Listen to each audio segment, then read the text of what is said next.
Fire department विभाग की DG थी, उनसे जब सवाल पूछता है कि यहाँ लोकल थाना क्यों नहीं है, तो वो कहती, उनको इन्फॉर्मेशन है कि नहीं, तो वो कहती हैं कि कोई नहीं है। रिटायर्ड सुप्रीम कोर्ट जजेस का एक कमेटी बनाई जाए, वही इसका जांच करे और कोर्ट इसमें मॉनिटर करे। छात्रों के साथ अन्याय नहीं, छात्रों के खिलाफ षड्यंत्र ही नहीं, ये छात्रों की हत्या करने जैसी बात। आप एक तो सेंटर रख देते हैं, यहाँ से वहां रख देते हैं, कोई आप कंसिडर नहीं करते उनका आने जाने में क्या खर्च हो रहा है, उसके बाद आप उनका एडमिट कार्ड तक का पैसा नहीं वापस कीजिए। कितना भी कह लें कि फलाना बाबू, फलाना विधायक, फलाना मंत्री के पास, किसी के पास पावर नहीं। तो सरकार माफिया और ब्यूरोक्रेट्स के मिली भगत से चल रही है। तथ्य बचेगा तब ना कोर्ट में लोग जाएगा। कहीं भी नहीं आप देखिएगा कि कोई सचिव 15 साल 20 साल एक पद पे टिका हुआ रह जाए। सिर्फ बिहार में आज भी बच्चा बाहर जाएगा तो उसको क्या करके आपके यहाँ तो बीपीएससी का पेपर लीक हो जाता है, बिहार बोर्ड तो छोड़ दीजिए। इसलिए स्कूल कॉलेजेस में एक कोर्स कर देना चाहिए लाठी खाने का। यहाँ पत्रकार हो, शिक्षक हो, छात्र हो, आपका नर्सिंग स्टूडेंट हो, डॉक्टर्स हो, सबको लाठी सरकार देगी, उसके अलावा सरकार कुछ नहीं देगी। नमस्कार, मैं हूं सिंह आदर्श और मेरे साथ आप देख रहे हैं बिहारी कलेजा। बिहार में अभी बहुत सारा मुद्दा जो है वो लाइमलाइट में है और उसमें सबसे जो मुख्य मुद्दा है वो है बीपीएससी प्रश्न पत्र लीक का मामला। विद्यार्थी मेहनत करते हैं, परीक्षा देने आते हैं और पेपर लीक हो जाता है। उसके बाद जो मुद्दा है वो है कि बिहार के सबसे बड़े प्रशासनिक भवन में आग लग जाता है। अब आग लगा है कि लगाई गई है, उस पर भी बातचीत होगी। और इस तमाम मुद्दे पे बातचीत करने के लिए हमारे साथ है लोजपा के नेता ऋतुराज जी, जो कि पटना स्नातक निर्वाचन क्षेत्र से पूर्व प्रत्याशी भी रहे हैं और इनका एक परिचय ये भी है कि ये सुप्रीम कोर्ट के अधिवक्ता है। सबसे पहले तो स्वागत है आपका। बहुत बहुत धन्यवाद आदर्श। मुद्दा का जो शुरुआत है, जैसा कि मैंने वीडियो के शुरुआत में ही बोला, बीपीएससी पेपर लीक। आपको भी पता है कि कितना मेहनत लगता है बीपीएससी की तैयारी में। उसके ऊपर से अलग अलग ज़िलों में दे दिया गया था बच्चों का सेंटर। 2000, 4000, 5000 रुपये खर्च करके लोग आए, स्टेशन पे सोए और यहाँ पता चलता है कि पेपर लीक हो गया, उसके बाद परीक्षा रद्द हो गया। क्या कुछ कहेंगे इस स्थिति पे? देखिए, ये पेपर लीक होना बिहार में बहुत ही आम बात है, मगर बीपीएससी से बड़ी परीक्षा बिहार सरकार कंडक्ट नहीं करवाती है। सबसे जो महत्वपूर्ण और कहिए सबसे बड़ी परीक्षा जो बिहार सरकार करवाती है और सबसे ज़रूरी परीक्षा जो है बिहार में प्रशासनिक अधिकारी बनाने के लिए, बिहार में प्रशासन चलाने वाले जो इससे छात्र, मेधावी छात्र होते हैं, इससे चुन कर आते हैं, वो बिहार के प्रशासन को और बिहार की व्यवस्था को वही चलाते हैं। और जब इसका प्रश्न पत्र आज 2022 में भी इतनी टेक्नोलॉजी होने के बाद भी लीक हो जाता है, तो बिहार की छवि जो एक प्रकार से हम लोग जब छात्र थे, मैं लगभग 20 साल पहले की बात कर रहा हूँ, मतलब जब हम लोग 8वीं 9वीं में थे, 10वीं में थे, तो उस समय जो बिहार के बाहर बिहार की छवि बनी हुई थी वो यही थी।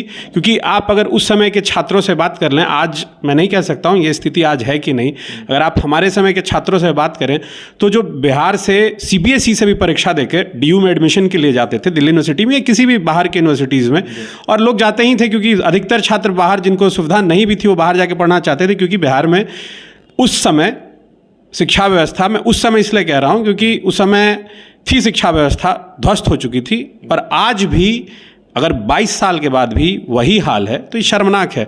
और मैं ये जो आपसे मैंने चर्चा किया कि दिल्ली यूनिवर्सिटी का या किसी भी यूनिवर्सिटी का, बिहार से जो छात्र 10th में या 12th में बाहर जाते थे तो वहाँ की स्कूल्स में और कॉलेजेस में ये धारणा थी, सीबीएसई स्टूडेंट्स के साथ भी, बिहार बोर्ड के स्टूडेंट्स के साथ तो अलग था, कि उनका 5% घटा के माना जाता था जो सीबीएसई से आते थे, और 10 से 15% बिहार बोर्ड वालों को घटा दिया जाता था। अब आप पूछेंगे क्यों?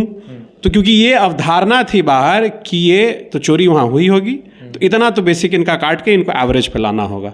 ये उस समय की मानसिकता थी। और आज भी अगर राष्ट्रीय पटल पे ये खबर जाएगा कि बीपीएससी जैसे एग्ज़ाम का पेपर लीक हो जाता है पेपर के 1 घंटा पहले, 2 घंटा पहले, और सारे मीडिया हाउसेस के पास होता है, मगर उसके बाद भी एग्ज़ाम को कंडक्ट करवाया जाता है। एग्ज़ाम उस समय नहीं रोका जाता है, एग्ज़ाम कंडक्ट करवाया जाता है, और जब इस पर हंगामा होने लगता है तब 3 घंटे के बाद कहा जाता है कि नहीं नहीं अब इसको थोड़ा कर देना चाहिए। और जब इसके ऊपर जाँच होने लगती है तो बिहार सरकार के एकाध अधिकारियों का नाम आता है, उनको अरेस्ट कर लिया जाता है।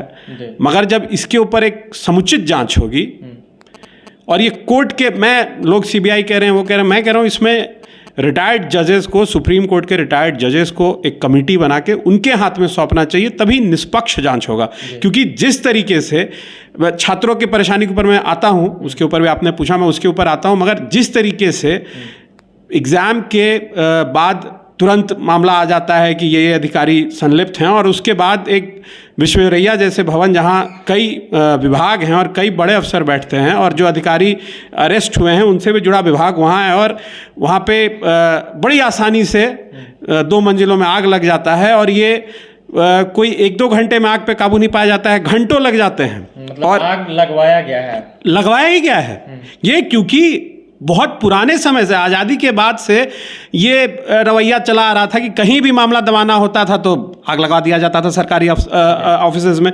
और मुख्यमंत्री जी को तो शर्म आनी चाहिए इसमें सारे मंत्रियों को शर्म आना चाहिए कि आप वहाँ जाकर देख रहे हैं, आग लगता हुआ देख रहे हैं। उसके पहले एक और बड़ी घटना होती है कि जब मीडिया वाले जो अग्निशामक, जो फायर डिपार्टमेंट विभाग की डीजी थी, उनसे जब सवाल पूछता है कि यहाँ लोकल थाना क्यों नहीं है, तो वो कहती, उनको इन्फॉर्मेशन है कि नहीं, तो वो कहती हैं कि कोई नहीं है।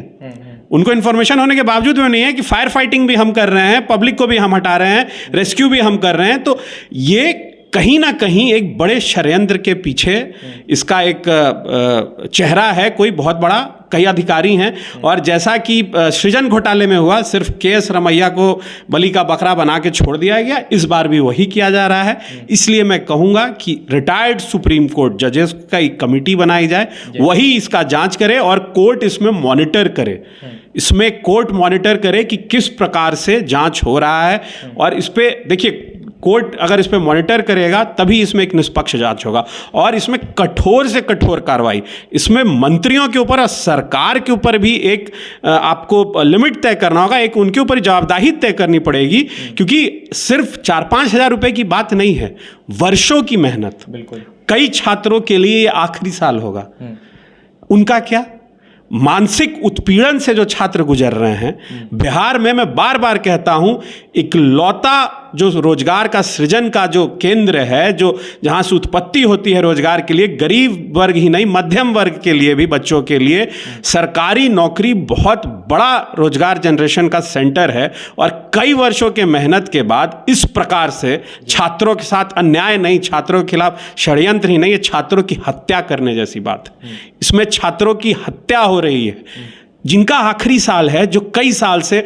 गांव से छोड़कर, अभी आपने हाल में देखा कि जिस प्रकार से अभी रेलवे बोर्ड वाला जो एग्ज़ाम हुआ था, उसमें छात्र किस तरह से आग बबूला होकर रोड पे कूद गए थे।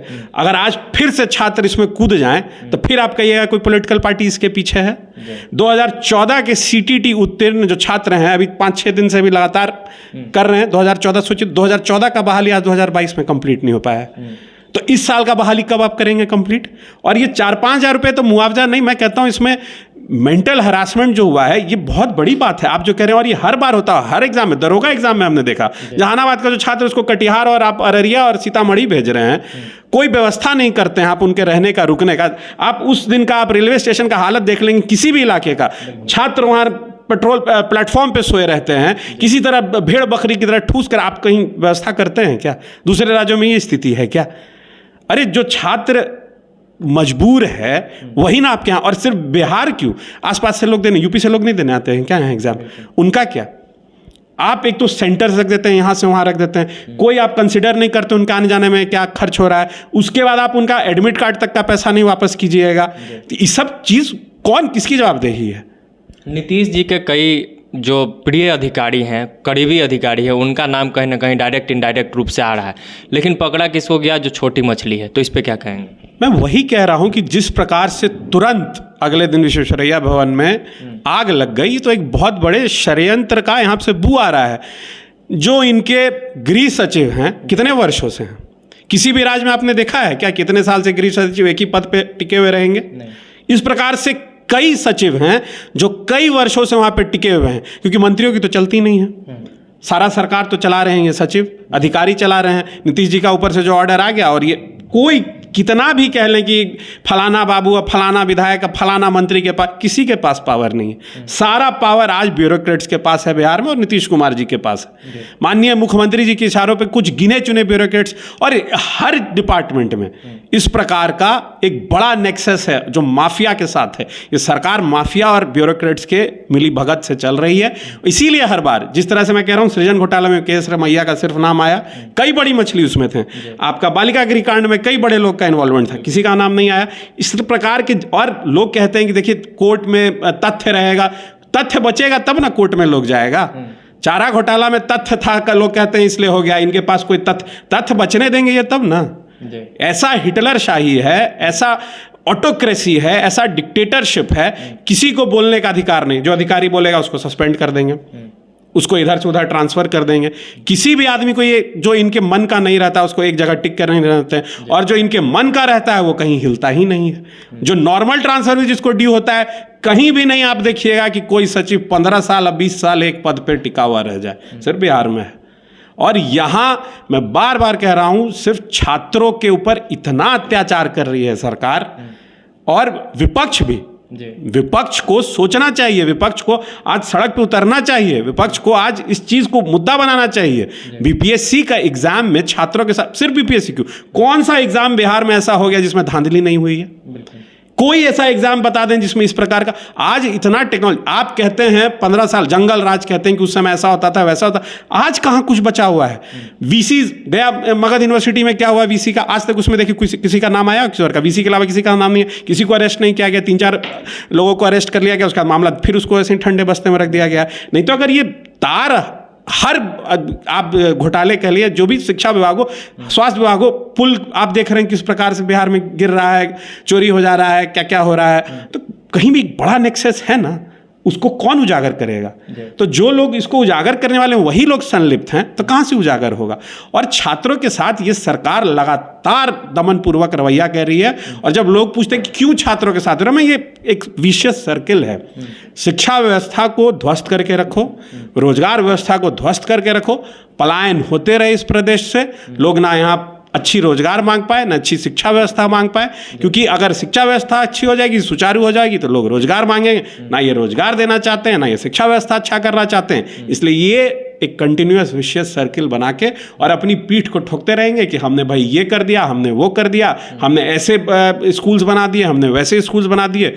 कितना भी कह लीजिए, आज हम हर मानक पे, कितना भी आप कह लीजिए कि अच्छा है बुरा है, हम हर मानक पे, हर प्रदेश से हम पीछे हैं।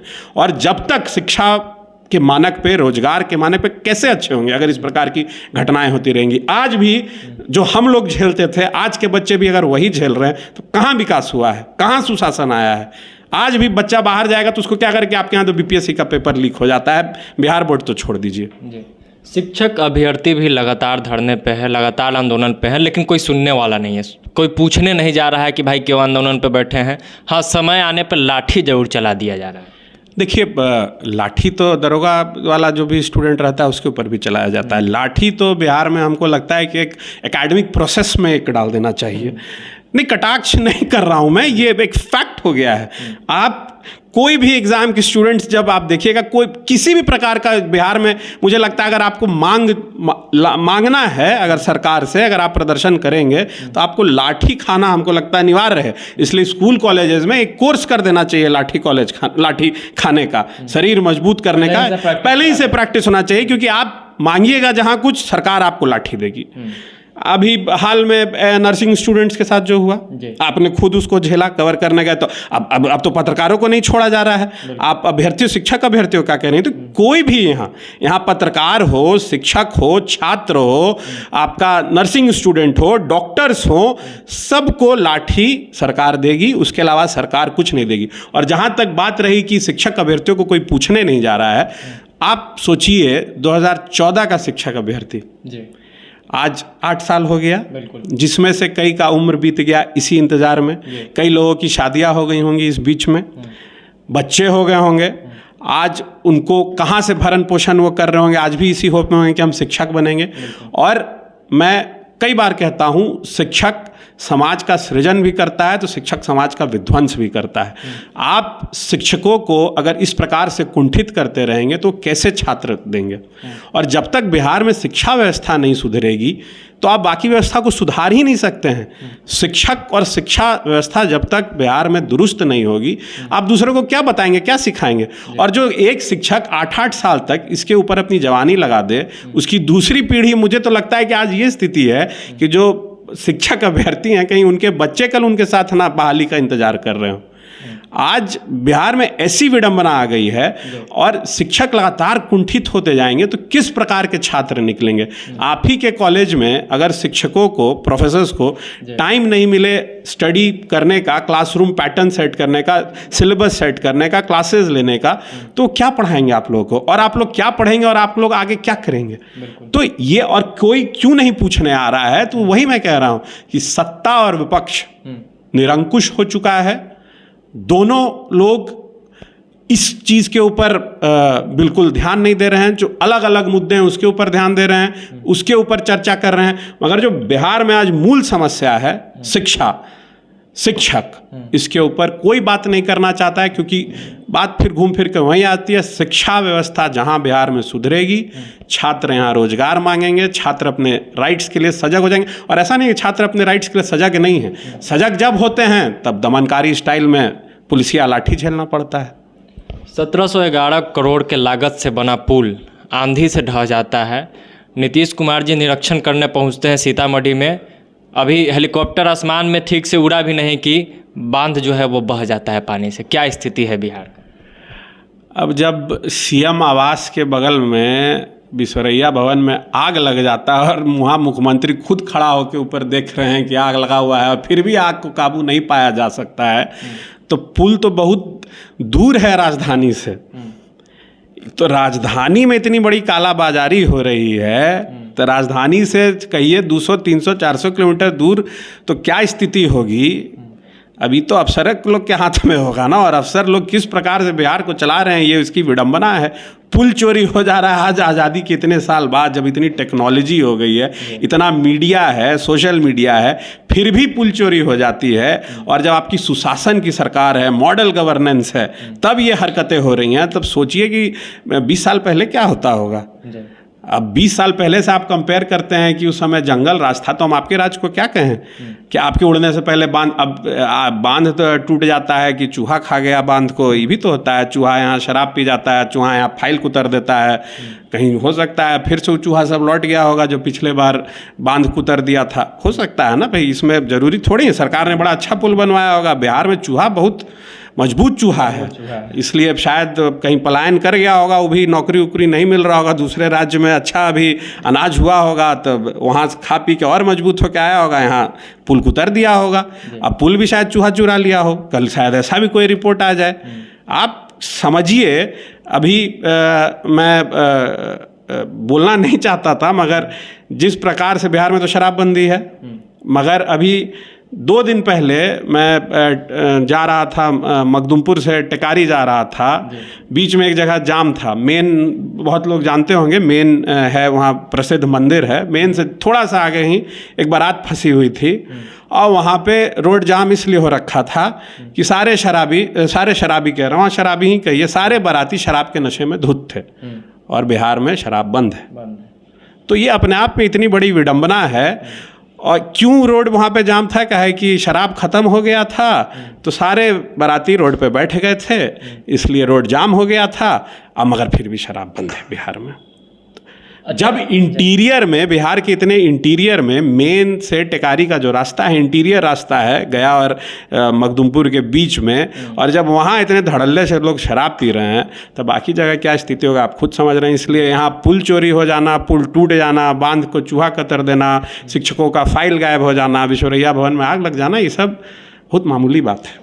अच्छा, एक चीज़ है कि आपको नहीं लगता कि इस सरकार का काम करने का जो इच्छा शक्ति है वहीं ख़त्म हो चुका है? चूँकि कोई भी हो, शिक्षक हो, छात्र हो, रसोइया हो, सब लोग आंदोलन पे हैं, कहीं ना कहीं आंदोलन हो ही रहा है, आंगनबाड़ी कर्मी हो।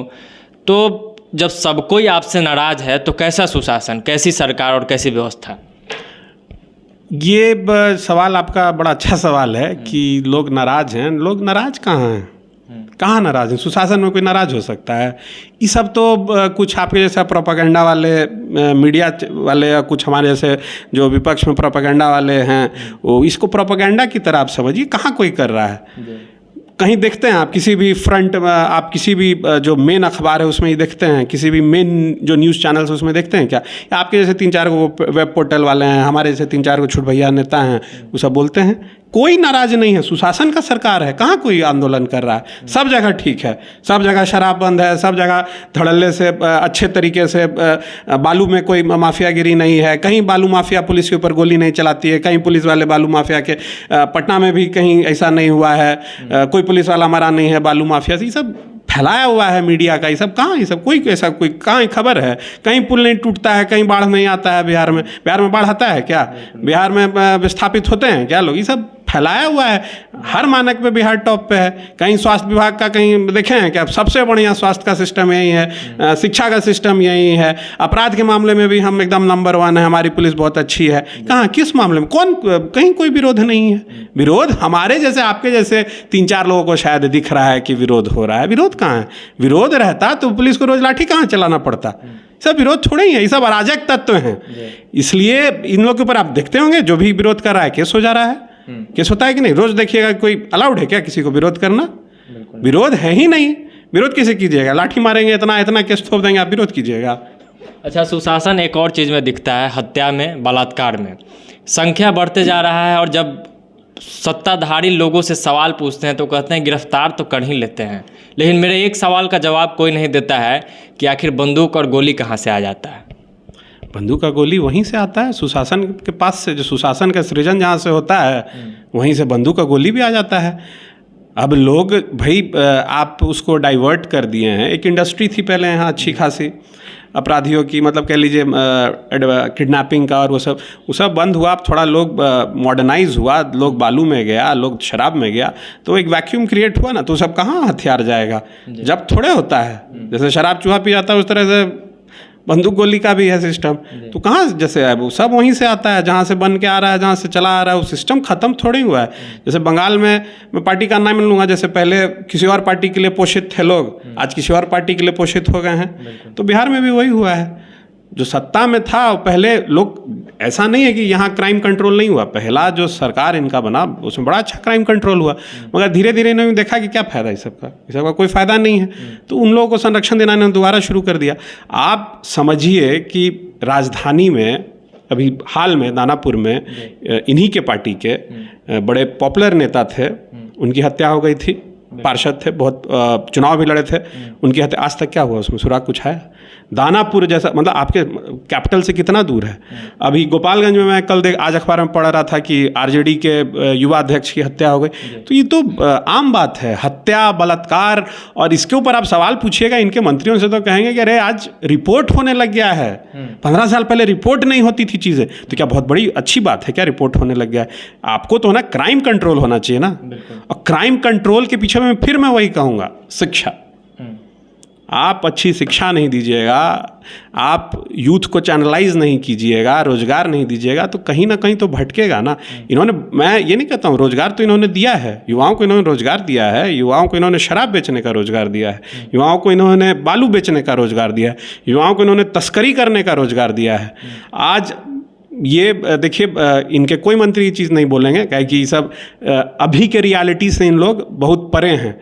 कोई भी आप उठा के आज देख लीजिए सिनेमा साउथ का, या कोई भी वेब सीरीज साउथ का उठा के देख लीजिए, उसमें विलन या टारगेट या हिटमैन जो होता है, जो मारने के लिए जो आता है, वो बिहार से आता है। इस तरीके का 500 रुपया से में दिखाया जाता है, 2000 रुपया में बिहार से आदमी आएगा, मार के आपको चला जाएगा। ये छवि बन गई है। और आप कहते हैं कि हमारे यहाँ सुशासन है। साउथ में भी आज आपको इस तरीके से पोर्ट्रे किया जा रहा है। किसी और स्टेट को पोर्ट्रे नहीं किया जाता, सिर्फ पहले ये यूपी के बारे में कहा जाता था, आज ये बिहार के बारे में है। अच्छा, अब एक सवाल आपके पार्टी पे, लोजपा रामविलास में जुड़े हुए ठीक ठाक समय हो गया आपका, पार्टी के मजबूती के लिए क्या कुछ प्रयास कर रहे हैं? पार्टी, आप देखेंगे कि हमारे अध्यक्ष, राष्ट्रीय अध्यक्ष और हम लोग सब लोग लगातार ग्राउंड लेवल पे मेहनत कर रहे हैं, संगठन के विस्तार में लगे हुए हैं। और पार्टी आने वाले समय में आप देखेंगे, क्योंकि देखिए और ऐसा कोई भी मुद्दा नहीं है जो बिहार से, बिहारियों से, युवाओं से जुड़ा मुद्दा नहीं है जिस पे हमारे नेता बोलते नहीं हैं, हम लोग बोलते नहीं हैं या उस पे हम लोग एक्टिव नहीं हैं। हम लोग हर चीज़ को लेकर, अगर आज कोई विपक्ष में कोई पार्टी बोल रही है तो लोजपा रामविलास बोल रही है, हमारे नेता चिराग पासवान बोल रहे हैं, और हमारे हर जिले में लगातार संगठनात्मक विस्तार के लिए कार्यक्रम चल रहा है।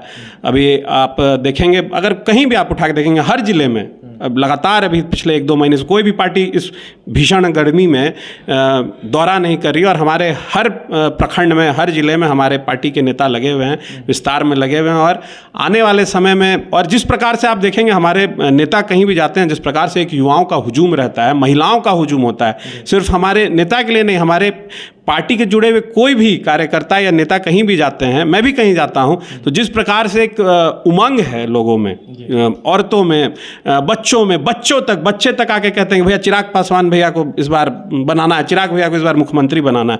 जब छोटे छोटे बच्चे, महिलाएं देखने के लिए परेशान रहती हैं कि चिराग भैया आएंगे, कब आएंगे, उनके सुनने के लिए एक उत्सुकता है। और ऐसी उत्सुकता मैंने लास्ट 2014 में नरेंद्र मोदी जी के लिए देखी थी। हम लोग सबके अंदर होता था, कोई भी उनकी सभा होती थी, उनको सुनने के लिए, उनको देखने के लिए लोग में एक उत्सुकता होती थी। वही उत्सुकता आज फिर मुझे बिहार में हमारे नेता को देखने के लिए, सुनने के लिए है।